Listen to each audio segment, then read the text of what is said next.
Hi, I'm Mick Normington with Lee College in Texas.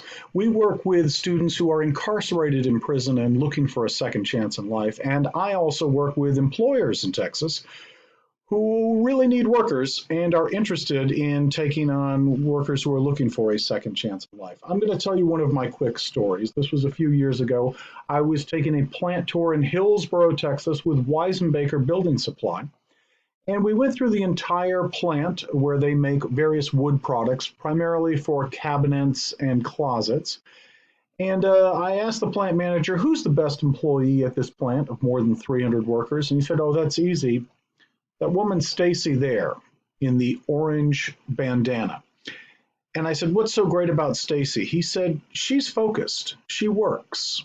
And I said, so does she have some type of carpentry background? Because I see that everybody's primarily measuring and cutting wood products. And he said, no, she's very interesting. She came to us out of the Plains State Women's Prison. And I said, yeah, in Dayton, Texas. I've been there. It's just north of Houston, Texas. And I said, she didn't get any type of technical or vocational training there? He said, no, she had just completed her GED program. And when she got out of that prison, she decided that this time she wanted to get as far away from her friends and family in Houston as she could. And so she found a halfway house in Hillsboro, Texas. When she got to that halfway house, she just simply walked through the neighborhood in concentric circles, going further and farther out, looking for help wanted signs. And the help wanted sign at the Weisenbaker plant was the first help wanted sign she saw. She walked in, asked to fill out a job application, and they immediately sat her down for a job interview and asked their big question. Can you convert fractions to decimals and decimals to fractions in your head? Primarily just 1/8 of an inch. What is 1/8 of an inch in decimal form? And she correctly answered 0.125.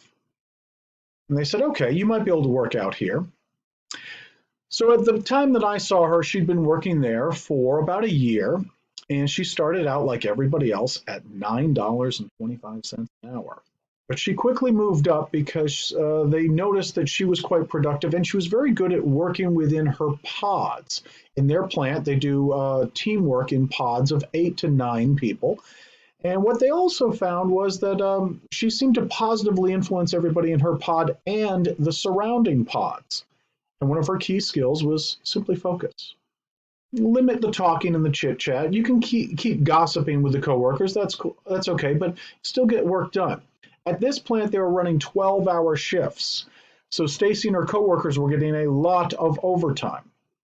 What they quickly found was that since the introduction of Stacy to the company needed to fill 4 tractor-trailer trucks filled with supplies every day. Since they got Stacy, they were filling 5.5 tractor-trailer trucks, which meant the company was producing more and was much more profitable because of Stacy.